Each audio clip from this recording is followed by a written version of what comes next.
Hello दोस्तों, कैसे हैं आप सब। आशा करती हूँ कि आप सब अच्छे होंगे। आज जो कहानी पढ़कर मैं आपको सुनाने वाली हूँ उस कहानी का शीर्षक है बुद्धि सागर।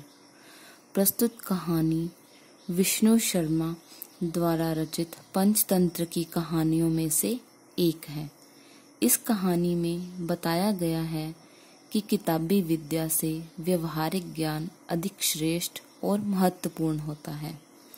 काशी से पढ़कर लौटने वाले 4 विद्वान क्या करते हैं, आइए इस कहानी में पढ़ें। किसी समय काशी विद्या का केंद्र मानी जाती थी। वहाँ एक ही गांव के 4 लड़के एक साथ पढ़ रहे थे। उनके नाम थे ज्ञान सागर, विज्ञान सागर, विद्या सागर और बुद्धि सागर। पहले 3 जो पढ़ते उसे रट तो डालते पर समझने की कोशिश जरा न करते। बुद्धि सागर जो पढ़ता उसे ठीक से समझ लेता। शिक्षा समाप्त कर चारों एक साथ गांव की ओर चले। अभी थोड़ी दूर चले होंगे कि सामने एक चौराहा आ गया। वे तीनों तय न कर सके कि उन्हें किस रास्ते पर जाना चाहिए। उनमें से एक बोला, चिंता की बात नहीं, आखिर हमने जो इतना पढ़ा है वह किस दिन काम आएगा। मैंने पुस्तक में पढ़ा है, बहुत से लोग जिस राह से चले वही राह ठीक है। इसलिए जिधर बहुत से लोगों के पांव के चिन्ह जाते दिखाई दे, हमें भी उधर ही जाना चाहिए। बुद्धि सागर ने उन्हें समझाया कि उधर मत जाओ, पर तीनों ने उसकी एक न मानी। बुद्धि सागर अकेला पास के गांव में जा पहुंचा और खा पीकर सो गया। उधर उस रास्ते पर चलकर वे तीनों शमशान में जा पहुंचे। उस समय वहां एक गधा लौट रहा था। उनमें से किसी ने तब तक गधा नहीं देखा था। वे सोचने लगे, यह कौन सा प्राणी हो सकता है। इतने में उनमें से एक बोला, मैं अभी पुस्तक देखकर बता देता हूँ कि यह कौन है। और वह जल्दी जल्दी पुस्तक के पन्ने उलटने लगा। हाँ, यह देखो, इसमें लिखा है कि न्यायालय और शमशान में जो साथ रहे वह बंधु होता है, इसलिए यह हमारा बंधु हुआ। तीनों गधे से मिल ही रहे थे कि इतने में भागता हुआ एक ऊंट आ पहुंचा। इन बेचारों ने ऊंट को तो देखा और हैरान रह गए, यह कौन सा जीव आ गया। उनमें से एक ने फिर पुस्तक में ढूंढा और कहा, अरे मैं पहचान गया इसे, यह तो धर्म है। देखो, लिखा है धर्म की गति बड़ी तेज होती है।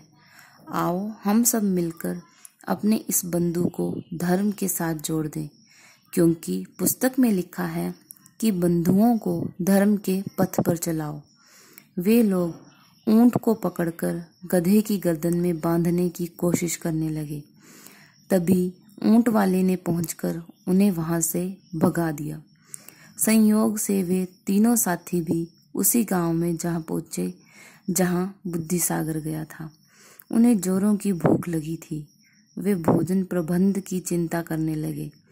इतने में एक बोला, ऐसे काम नहीं चलेगा, हम पढ़े लिखे हैं, हम सबने अलग अलग विद्याएं पढ़ी हैं, जिसको जिस चीज का विशेष ज्ञान हो वही काम करे। यह निश्चय कर उनमें से एक जो वैद्य था सब्जी लाने निकला। जब उसे कहीं कोई साग सब्जी दिखाई नहीं दी तो पुस्तक निकालकर पढ़ने लगा।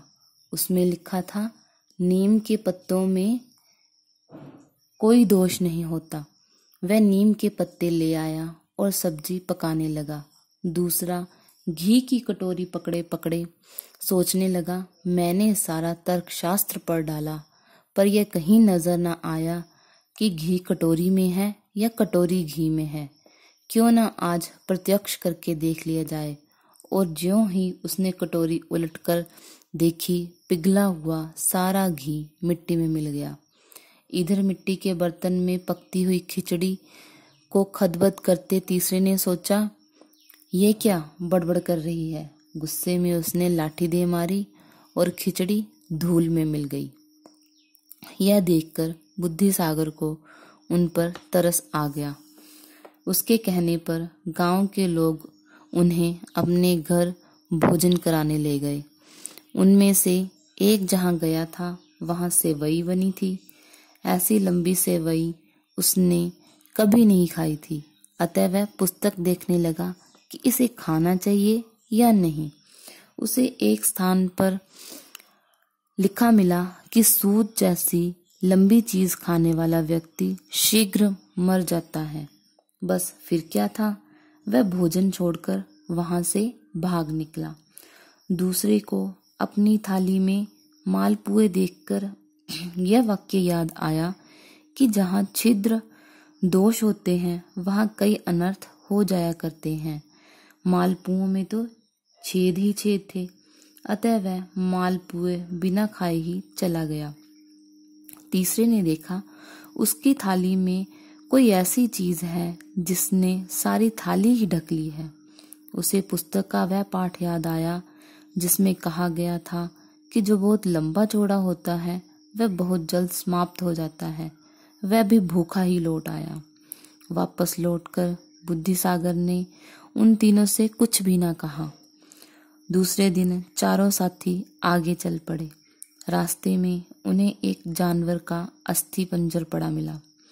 उसे देखकर वे सोचने लगे कि ये किस जानवर का कंकाल हो सकता है। तभी उनमें से एक बोला, मुझे ऐसी विद्या आती है जिससे इस कंकाल पर चमड़ी वापस आ जाएगी। उसने मंत्र पढ़ा तो कंकाल पर चमड़ी आ गई। दूसरे ने अपनी विद्या के बल से उसमें रक्त मांस आदि भर दिया। तीसरे ने कहा, मैं मंत्र बल से इसमें प्राण डाल देता हूँ, देखता हूँ मेरी विद्या से यह जानवर जीवित होता है या नहीं।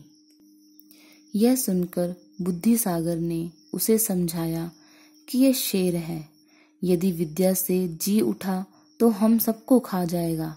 मगर वह नहीं माना, कहने लगा, वाह, यह कैसे हो सकता है। इन दोनों ने अपनी अपनी विद्या की परीक्षा कर ली, मैं क्यों ना करूं। यह कहकर उसने ज्यों ही मंत्र पढ़ा, वह शेर जी उठा और दहाड़ते हुए उस पर टूट पड़ा। पुस्तकों के तीनों कीड़े सिट्टी पिट्टी भूल गए। इतने में बुद्धिसागर ने ऐसा मंत्र पढ़ा कि वह शेर गाय बन गया। तीनों की पढ़ाई का घमंड चूर चूर हो गया। वे बुद्धिसागर की बुद्धि की प्रशंसा करने लगे। अब उनकी समझ में आ गया कि विद्या पढ़ना ही काफी नहीं, उसे समझने के लिए बुद्धिमान होना भी जरूरी है। तो दोस्तों, ये थी आज की कहानी। कैसी लगी आपको कहानी, मुझे कमेंट बॉक्स में जरूर बताइए। और ऐसी ही और कहानियों के लिए मेरे चैनल को सब्सक्राइब करना ना भूलें और मेरी वीडियोस को लाइक और शेयर करना ना भूलें। धन्यवाद।